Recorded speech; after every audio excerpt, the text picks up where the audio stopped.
करते हैं जो दिन रात मेहनत, फल मिल ही जाता है उसका। रखते हैं जो उड़ने का हौसला, उनके सपनों का फूल खिल ही जाता है। अचूक इरादों से जो चाहा मिल ही जाता है। प्यारे दोस्तों, किशनपुर गांव में एक आलसी और गरीब किसान रहता था। गांव में उसे घेसरू के नाम से लोग जानते थे। उसका गरीबी का कारण भी वह स्वयं ही था, क्योंकि उसे काम करना अच्छा नहीं लगता था। वह दिन भर आलस में खाली बैठा रहता और गांव वालों को कोसता रहता था। घेसरू गांव के संपन्न किसानों से बहुत ईर्ष्या करता, मजदूरों से भी ईर्ष्या करता था, क्योंकि वे अपना भरण पोषण मेहनत से कर लिया करते थे। घेसरू सभी से कहता फिरता कि ईश्वर ने उसके साथ बहुत अन्याय किया है। ईश्वर से बड़ा पक्षपाती और कोई नहीं है। एक बार गांव के सरपंच ने घेसरू को पंचायत की ओर से कुछ जमीन दिलवा दी, लेकिन घेसरू जमीन की तरफ कभी जाने की जरूरत नहीं समझा। जमीन मिल जाने पर वह कहने लगा, मुझे तो पंचायत से बंजर भूमि मिली है। एक दिन घेसरू अपने घर के आंगन में खाट पर लेटा हुआ था।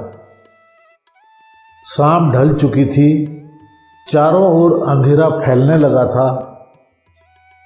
घेसरू लेटकर आसमान की ओर देख रहा था। आकाश में तारे टिमटिमा रहे थे, ठंडी ठंडी हवा चल रही थी।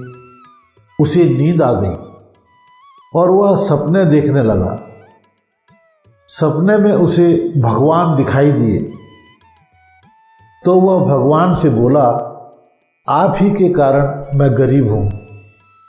मुझे बंजर जमीन मिली है, उसमें कोई फसल नहीं होता है। भगवान बोले, जो अपने से मेहनत नहीं करना चाहता उसे कभी सफलता नहीं मिलती है। मेहनत से व्यक्ति मनचाही सफलता पा सकता है। परिश्रम से व्यक्ति का जीवन आनंदमय बनता है। लगन व मेहनत से परिश्रम करने पर सफलता मिलती है। धन के लिए परिश्रम करना पड़ता है। सिर्फ ख्याली पुलाव पकाने से कुछ नहीं होता है। जिस भूमि को तुम बंजर कह रहे हो वह बंजर नहीं है। वहां जाकर तुम हल चलाओ। वह जमीन तुम्हारे पसीने की बूंद की प्यासी है। एक दिन वह जमीन सोना उगलेगी और तुम्हारा जीवन सुखद होगा। जाओ, मेरा आशीर्वाद है। परिश्रम करो, मेहनत का फल मीठा होगा।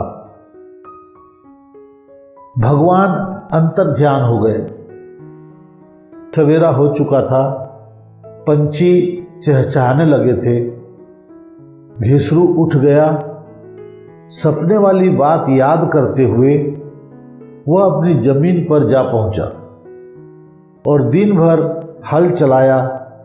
उसने आज धूप तक की परवाह नहीं की। उसके माथे से पसीना चूह चूह कर जमीन में टपक रहा था। खेत में हल चलाने के बाद उसने बीज बोए, नहर से जल लेकर सिंचाई की। कुछ दिनों बाद पौधे उगने लगे और उसके खेत पर फसल लहलहा उठी। वक्त पर घेसरू फसल काटकर बाजार में बेचने पहुंचा, उसे अच्छे पैसे मिल गए। पैसे मिल जाने पर उसकी हालत सुधर गई। उसने गांव में दोबारा परिश्रम किया और इस बार सर्वाधिक अन्न उत्पादन कर सर्वश्रेष्ठ किसान का पुरस्कार भी प्राप्त किया। तो दोस्तों, मेहनत का फल हमेशा मीठा ही होता है। आप जितना मेहनत करेंगे उसके हिसाब से आपको फल की प्राप्ति होगी। हमें कभी भी भगवान के भरोसे नहीं बैठना चाहिए। हमें सफलता प्राप्त करने के लिए मेहनत करनी चाहिए।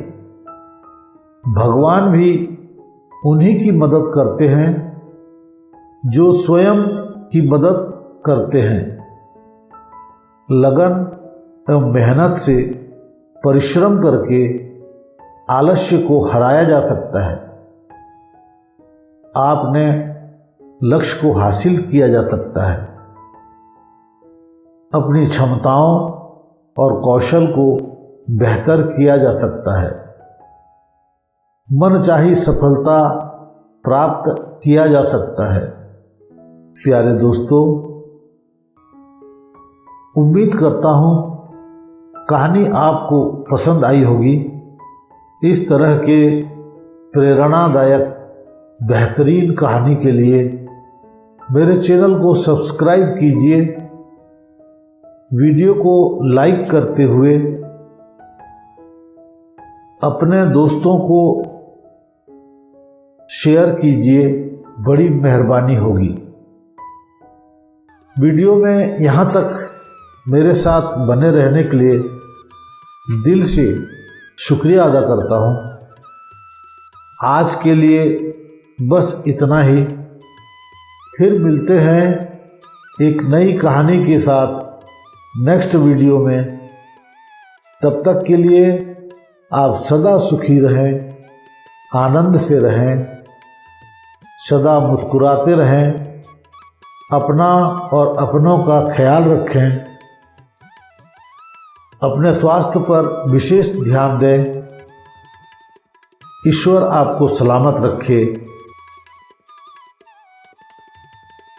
शुक्रिया दोस्तों, शुक्रिया।